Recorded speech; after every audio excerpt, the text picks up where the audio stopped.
I already topped it off. It was around there when I came back out. So I filled it back up. I'm gonna start it.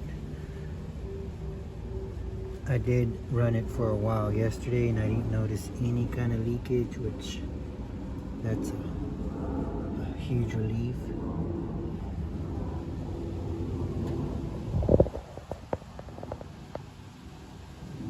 I'm gonna start her up.